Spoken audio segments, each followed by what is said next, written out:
Hello students, welcome back. This side Pushpen Singh Rajawat and I have welcome you all in the last chapter of our class 9, that is the structure of atom. Students, in the first chapter we have seen about the matter that are present in our surrounding. In the second we have deal with the matter, whether it's a pure or unpure. In the third we have classified the matter and see their smallest particles, that are the atoms and the molecules, and their calculative part. And in the last lecture we are going to see that what is the structure of atom, that is what are the fundamental particles from which the atom is made up of. So let us start this chapter and see that what we are going to see in this chapter. So now students, writing here that what we are going to deal in this chapter. So first of all, writing the name, that is the structure of atom. So students, in this structure of atom, what we are going to see, we are going to see number first, that is the discovery led to the fundamental particles of an atom. And what are those fundamental particles? So the fundamental particles of atom and their discoveries.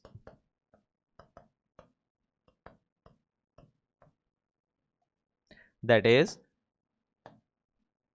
so what are those fundamental particles, students? You all know now that the fundamental particles are the electrons, protons and the neutrons, and that their discovery. So how these electrons, protons and neutrons are discovered, we are going to see here. So here the major part is what, that is the cathode ray experiment. So student, these are what, these are the two important topics that we are going to deal with. Now after seeing that is the electron, protons and neutrons, we are going to see that how these are arranged, that is the atomic model. So here we are going to see next, that is the atomic model of atom. So here the first atomic model was given by J.J. Thomson. So here we are going to see that is the Thomson's atomic model. At second we are going to see the Rutherford atomic model. And at last we will be seeing and discussing in details about the Bohr's atomic model, that is the Neil Bohr's atomic model. So apart from these, we are also going to see that after all these models we are dealing with what, that is the atomic structure. So how the atom may look like. So here the atomic structure will be the next topic. That is, you all know that atom consists of the nucleus, which contains the protons and the neutrons, while the electrons revolve around the nucleus. So here students, we will be dealing all that in this atomic structure. And after this we at last are going to see the quantum numbers. So these quantum numbers are important because they have been asked in the various examinations. So we are going to see the quantum numbers here also. And apart from the quantum numbers, at last we are going to see the electronic configuration of the electrons. So at last, that is the electronic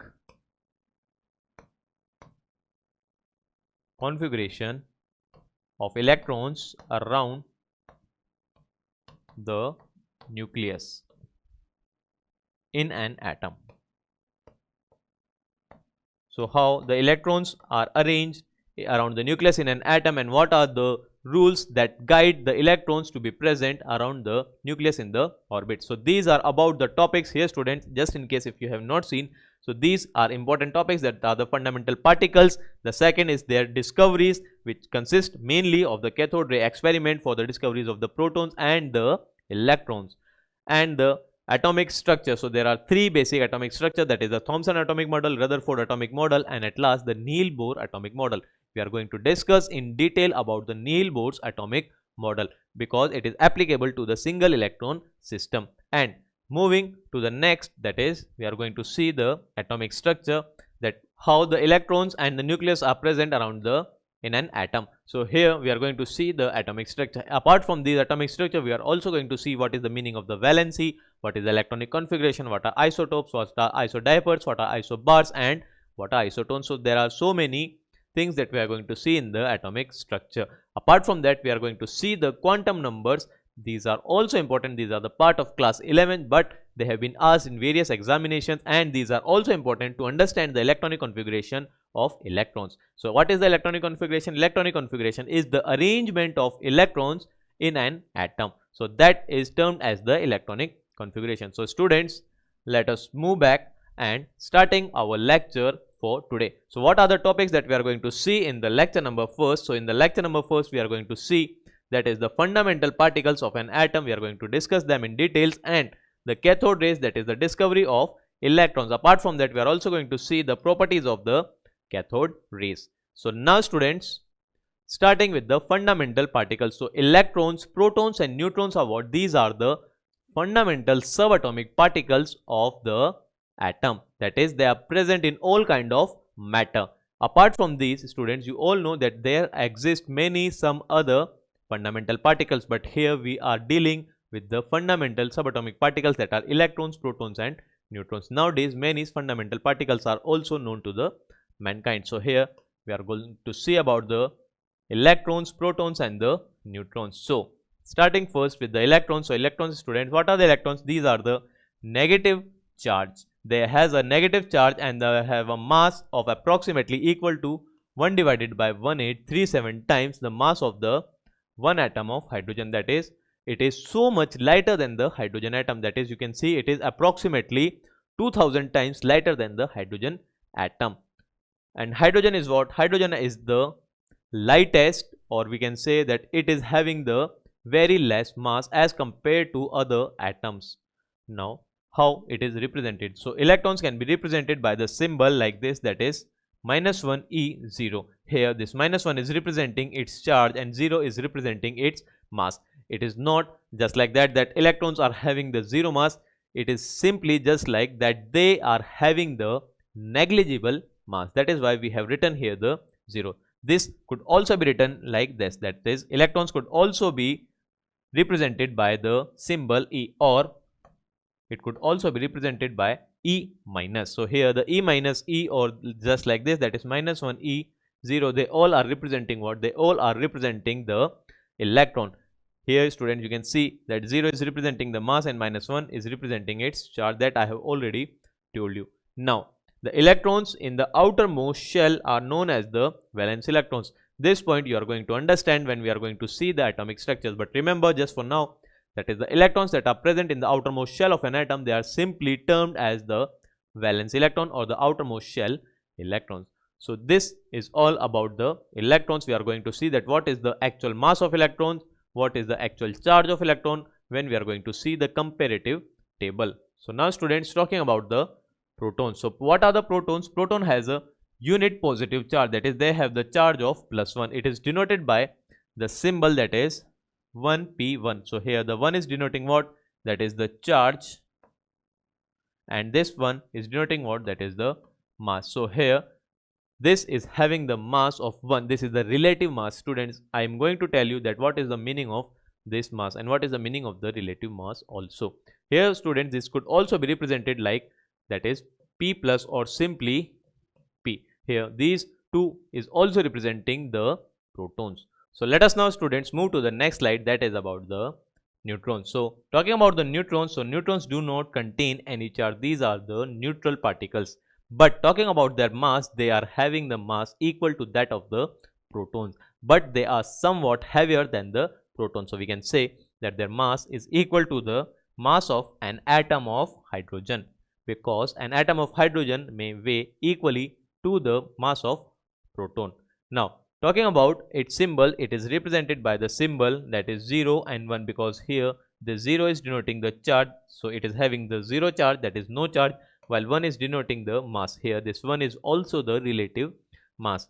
It could also be written just like this, that is n, that is simply the neutron. So students, you know about the electron, protons and neutrons. So let us now see their comparison table. So this is the comparative study about the electrons, protons and the neutrons, that are the fundamental subatomic particles. So here the symbol for electron, you have seen that it is E, for proton it is P, and for neutron it is N. Talking about the nature, so electrons are negatively charged because of the negative ions, that is the minus charge. For protons these are the positive charge, and for neutrons these are the neutral. So what is the charge which is present over the electron? So here the absolute charge is the actual charge that is present on the electron. So that is equals to what? That is 1.602 into 10 to the power minus 19 coulombs. Here we have used the negative sign for the denotation of the negative charge. So here the charge is, that is minus 1.6 into 10 to the power minus 19 coulombs. Why this negative is placed here? Because these electrons are attracted towards the positive electric field, while these protons are, they are deflected from the positive and they are attracted towards the negative field. That is why here the positive is written for them. Here its actual charge is 1.602 into 10 to the power minus 19 coulomb. Here you can see the charge which is present on the proton and the charge which is present on the electrons are equal and opposite. Now talking about the charge of neutron, it is simply 0. So instead of writing these whole term, we need the relative term, that is the relative charge. So how can we find the relative charge? So for that we have taken the charge of proton as the standard and dividing the charge of proton by the charge of proton, that is 1.602 multiplied by 10 to the power minus 19 coulomb, and also dividing this by the charge of proton. So this would be equal to what? That is plus 1.602 multiplied by 10 to the power minus 19 coulomb, and also dividing this, that is by plus 1.602 multiplied by 10 to the power minus 19 coulomb. So here we will be getting, that is the zero charge, that is equal to the relative charge of neutron, and here this will get cancelled out and we will be getting the relative charge of proton, that is equal to plus 1, because here we have taken the charge of proton as the standard charge. Now talking about the electron, on dividing we will be getting the minus 1. So here the relative charge of electron is minus 1. Now talking about the absolute mass, so the absolute mass of electron is 9.109 multiplied by 10 to the power minus 28 gram. So you can see students that this is a very less mass. Now talking about the mass of proton, here you can see that is equal to 1.6725 into 10 to the power minus 24 gram. This is also very small mass, but as compared to the electron these are much higher.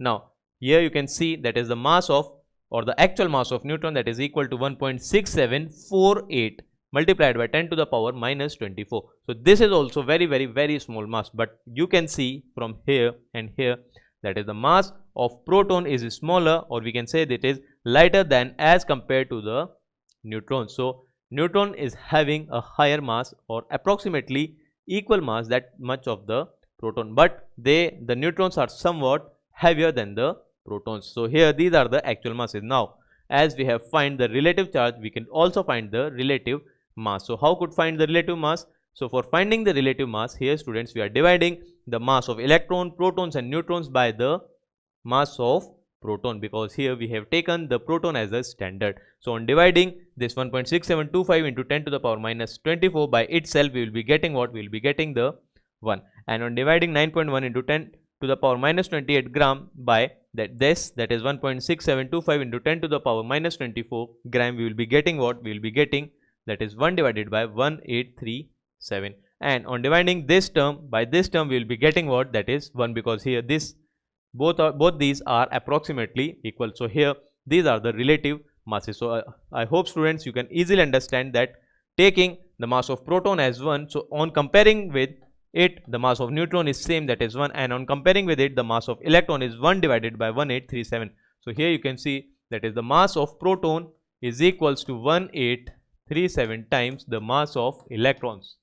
So here we can easily say that total about, that is the mass of one electron could not count for anything. So here if 1837 electrons are there, so their masses would be equal, that is the mass of those electrons would be equal to the mass of one proton. That is why students we take the mass of electron as the negligible in the counting, and the electron's mass or the mass of the electron does not count anything in the atomic masses. So the atomic masses is calculated by the mass of proton and the mass of neutron. So electron does not take part there because they are having a very negligible masses. So I hope student that this is clear to you why the electron masses are not used in the calculation of the atomic masses. So let us now students move to the discovery of the electron, that is the cathode rays. So cathode rays are termed as what? cathode rays are termed as the negative rays because these are simply the stream of electrons.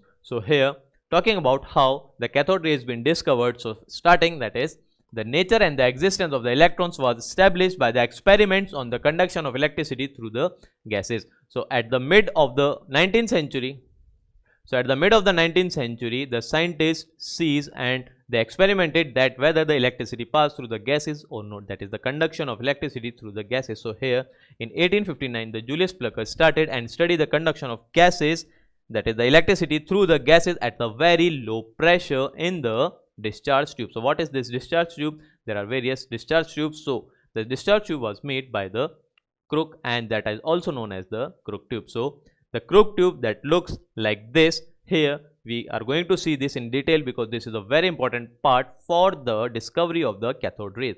So the Crook tube, also known as the Crook-Hittorf tube, is an early experimental electrical discharge tube with the partial vacuum. So what does this partial vacuum means? It means that the most of the gases that are present in this tube has been evacuated out. So there are very less number of molecules present here in this discharge tube, and it is invented by the English physicist William Crookes and others, in which cathode rays were discovered. So here students, you can see that this is having what? This is having an opening which is connected to the electrode. This is also here having this opening which is also connected to the electrode, and here in this the gases is being filled, which has been evacuated out by this vacuum pump. So now students, let us see about something, the Crookes tube. So here the Crookes tube consists of the partially evacuated glass bulb of various shapes with two metal electrodes, as I have already told you.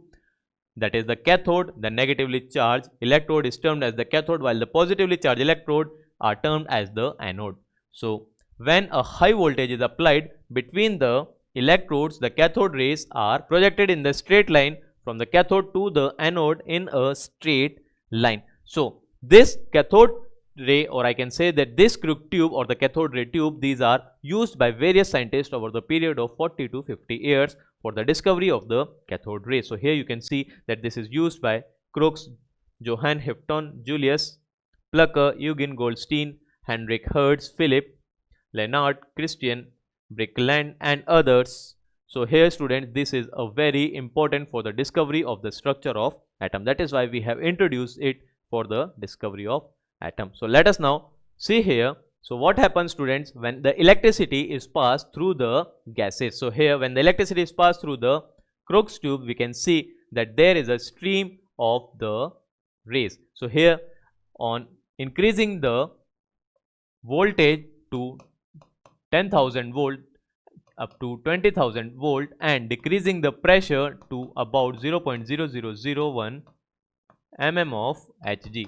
So what is the meaning of decreasing the pressure? Here most of the molecules or the most of the gases is being simply evacuated out, so thereby reducing the pressure, because pressure is due to the gases or the molecules of the gases, and increasing the voltage. So on increasing the voltage, what happens students? On increasing the voltage, the gases forms the ions. So we know that what happens there is the formation of the ions. But here what they have seen, so they have seen these types of discoveries over the period of the 40 years. So here at last we see that the cathode rays, it appears that they are coming from the cathode and they are moving towards the anode. Here you can see that here this negative is the cathode and this positive is the anode. So here you can see that this flash is appearing, that it is appearing from the cathode and it is moving towards the anode. So that is why the name is given to these rays as the cathode rays, because it is believed that they are coming from the, or they are generating from the cathode, that is the negative electrode.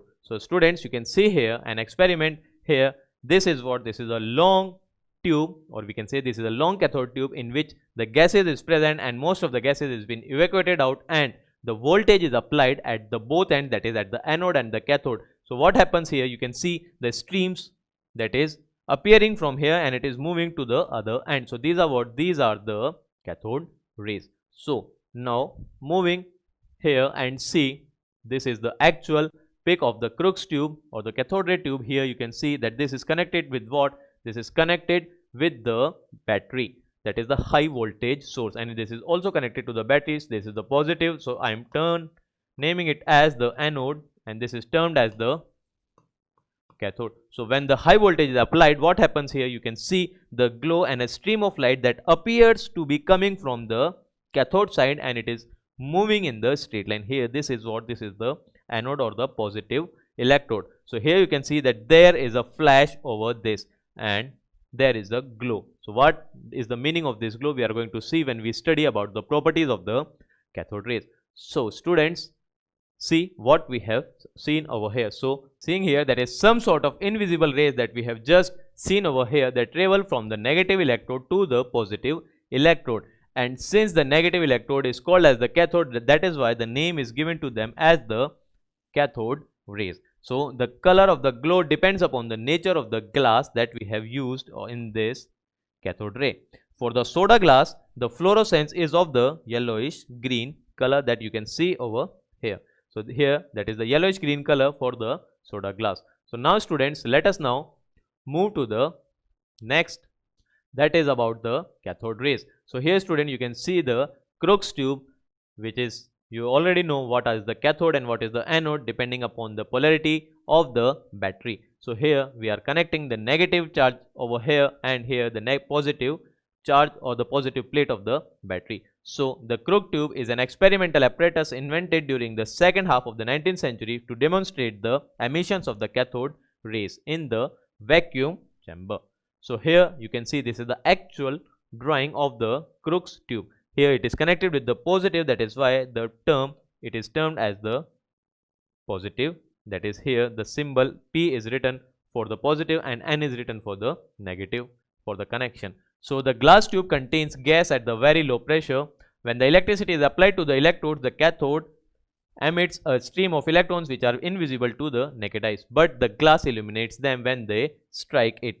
So an obstacle in the shape of the Maltese cross blocks the part of these electron beam. That is why we can see the shadow over here. So here students seeing here that it is connecting with, that is the negative plate, and connecting it with the positive plate, that is with the battery, and by applying the voltage or a very high voltage to this, we can see the cathode rays that are being produced over here in this Crookes tube. So here students, we can see the stream of electrons that are being projected towards this Maltese cross. So here we can see the shadow because the cathode rays travel in the straight line. So here student, we can see that is the cathode rays being produced from this side, and this is the positive plate, that is the anode. So here we can see the glow. So here the glow is there. So here this object is placed over here and its shadow is being formed at the back. So research on the cathode rays led to the two major discoveries, students, that is the X-rays and the television.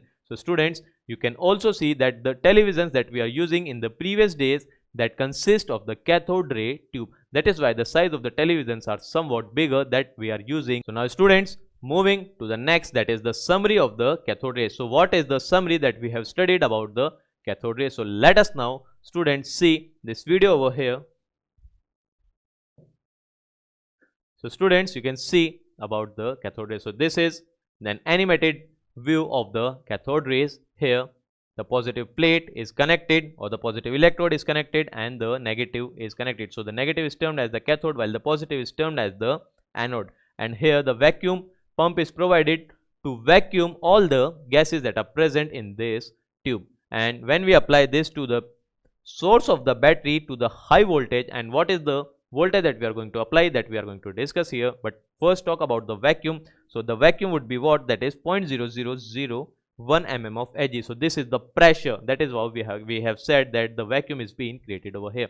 And the battery source, that is the 10 multiplied by 10 to the power 3, that is 10 kV to the 20 kV. And when we apply it with the high voltage source, you can see electrons or the beam of electrons that are being projected towards the anode, and it appears that they are coming from the cathode side. So here the name is given, that is the cathode rays.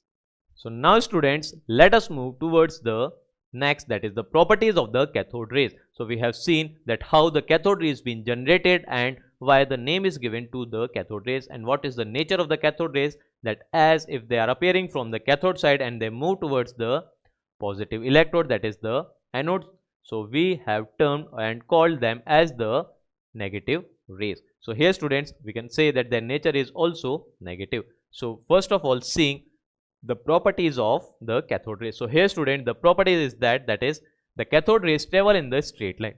You have seen student that when we have placed a cross or the Maltese cross over here, or we can simply say an object in the path of the cathode rays, we can see the shadow just behind this object. It simply means that the cathode rays travel in the straight line. So here reading here, that is they travel in the straight line with a very high velocity and generates normally from the surface of the cathode.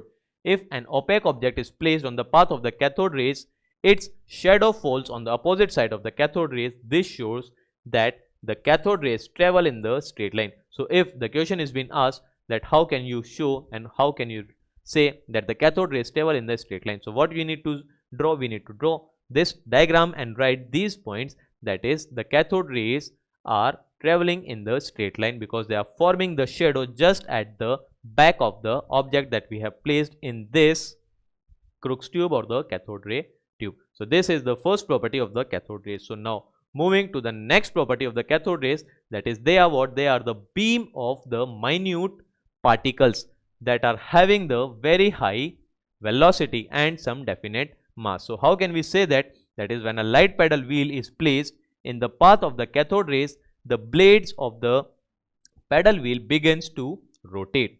So this also proves that the cathode rays have a mechanical energy. So students, we can say that the cathode rays possesses what? The cathode rays possesses the high kinetic energy because these are the particles that are having some kind of masses and they travel with a very high velocity. So that is why they can transfer their energy to the some other particle or the object that is placed over here. So here if we are placing here the light pedal wheel, so the light pedal wheel will be displaced from its position.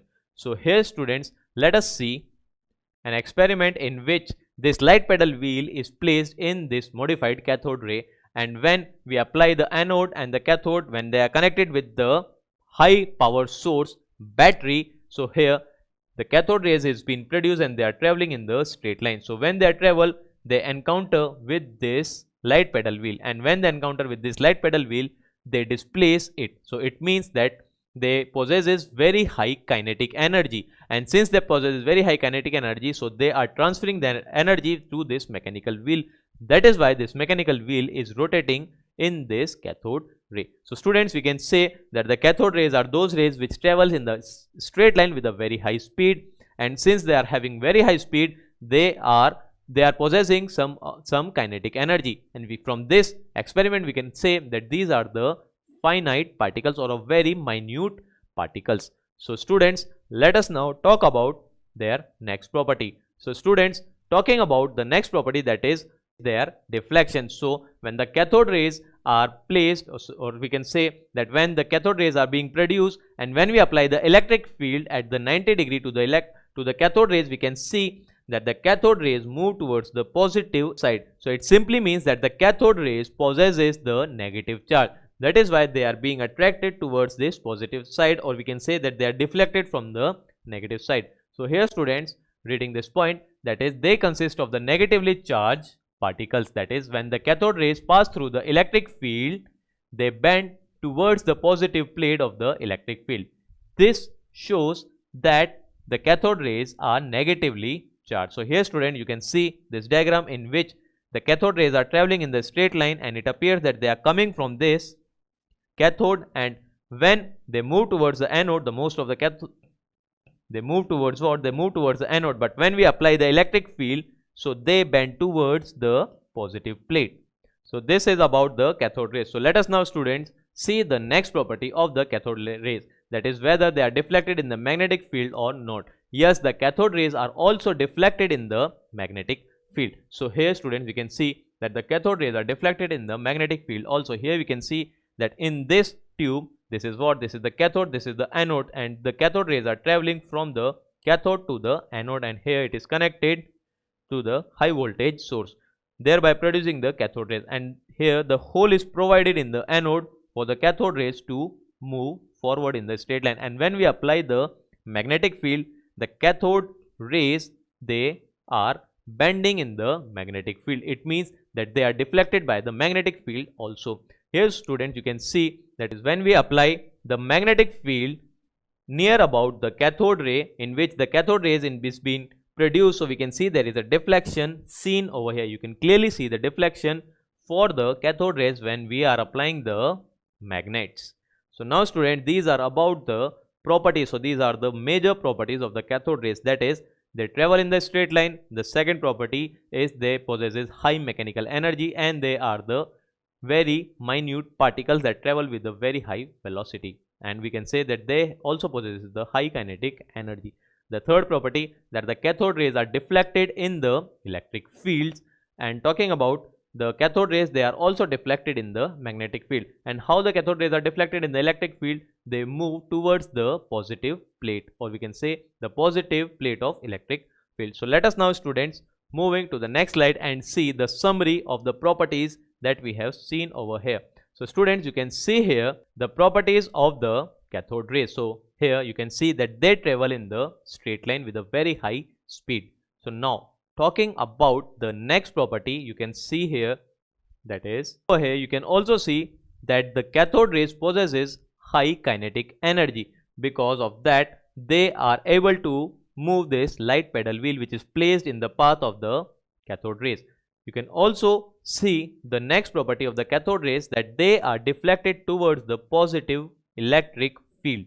Here you can see the bend that is taking place in the cathode rays. So wherever there is a positive electric field, when it is applied across this, the cathode rays bend towards the positive plate.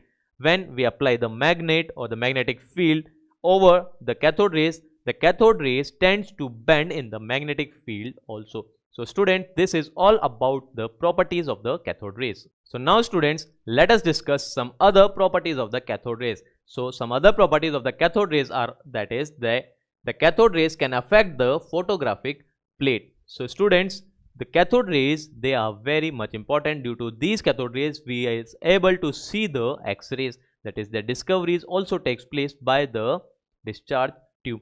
Now the other is what, that is the nature of the cathode rays. These are the properties, that is the nature of the cathode rays is independent of the nature of the gas used in the discharge tube or the material of the cathode. Why they are independent? For that students, take a look over here. So students, you all know the cathode rays are what? That are the streams of the electrons. And if we talk about what?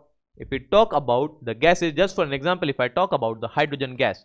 So if I taken the hydrogen gas in the discharge tube, or I have taken the oxygen gas in the discharge tube, or I have taken the nitrogen gas in the discharge tube, or simply I have taken the neon gas in the discharge tube. So what happens here? The hydrogen atom, when the electric field is applied, it is forming what? That is H plus and electron. And talking about the oxygen gas, it is also forming what? It is also forming the O plus plus electron, and for nitrogen it is also forming, that is the N plus plus electron, that is the electron being detached from these atoms. And here writing for the neon, the electron is also being detached from the neon atom. And students, you can clearly see here, that is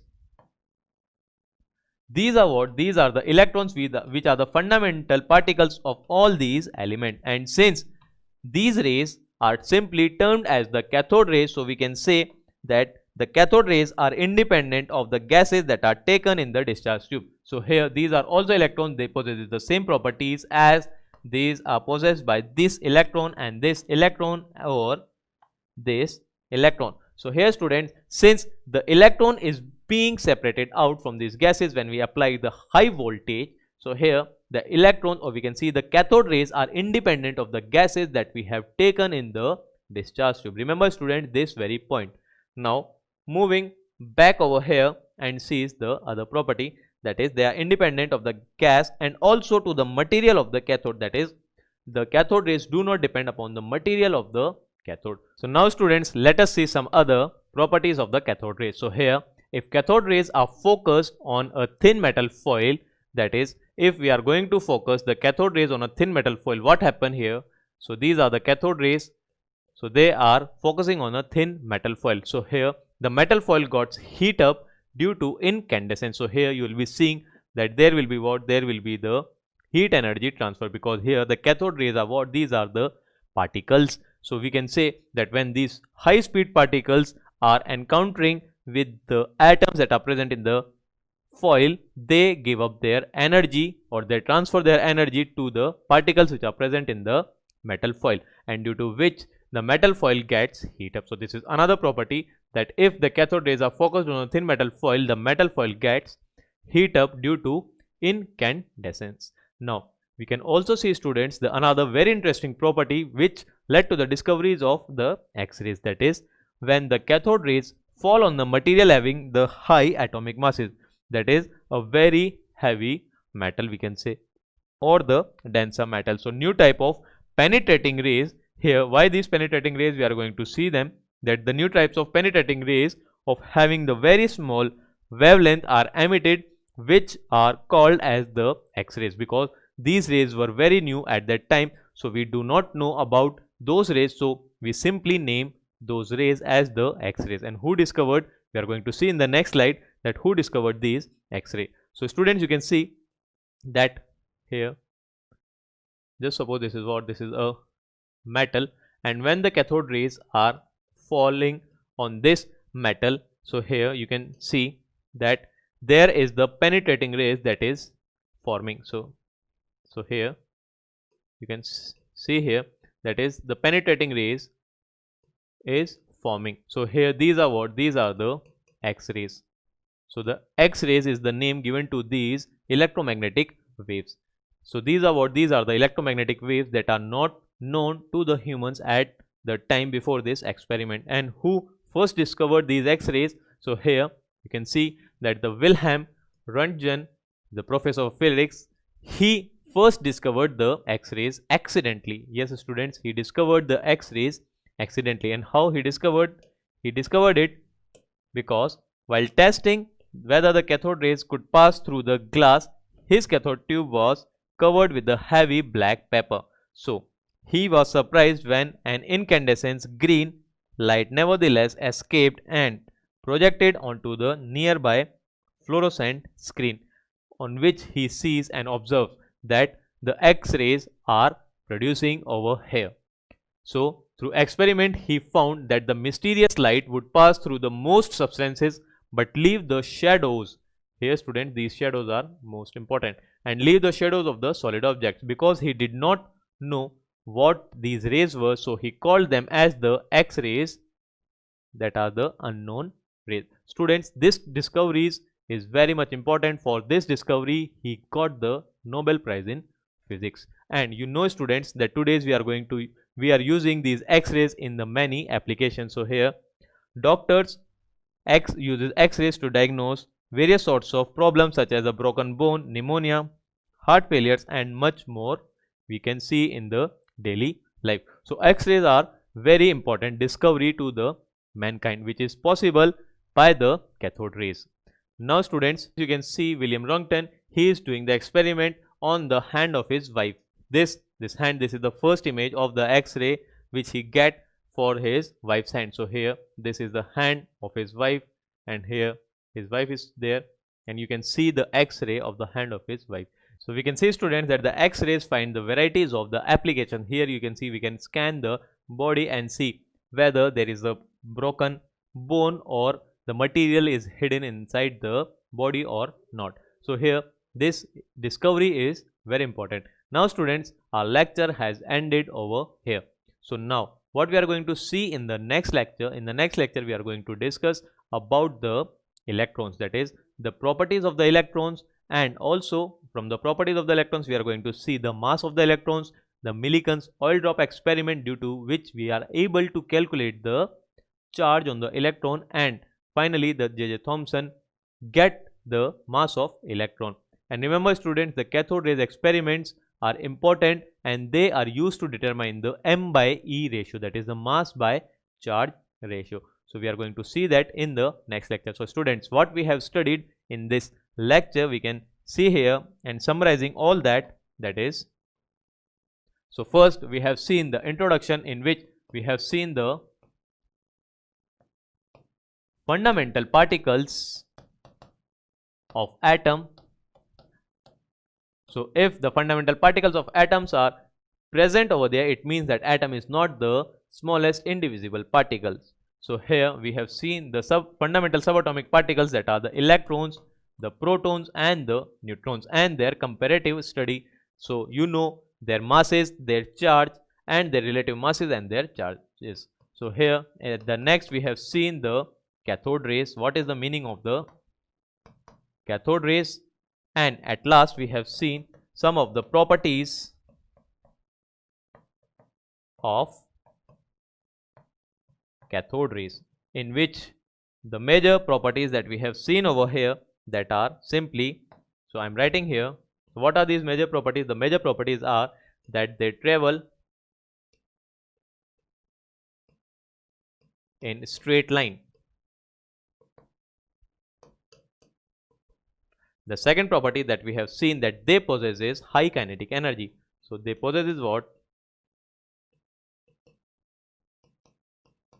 The third property that we have seen, that is they are deflected by the electric field. So here they are deflected towards positive plate of electric field, and also we have seen that they are also deflected in the magnetic field. So students, remember these major properties. Apart from these major properties, we have also seen that the cathode rays do not depend upon the gases that we have taken in the discharge tube, and they are also not dependent upon the material of the cathode. And the next property that we have seen, that the cathode rays affect the photographic plate. So this is all about the today's lecture, students. We are going to meet you in the next lecture. Till then students, stay safe, work hard, and this is a very interesting chapter in which we are going to see the structure of atom, and in the quantum numbers we will be dealing with the actual structure that we know today, that how the subshells, the shells and the orbitals are simply known to us. We are not going to deal with the quantum mechanical model, we are simply going to see the quantum numbers. For quantum mechanical model of an atom, we have to wait till the class 11th. So this is all about the today's lecture. We are going to meet you in the next lecture. Till then students, work hard, and thank you all students.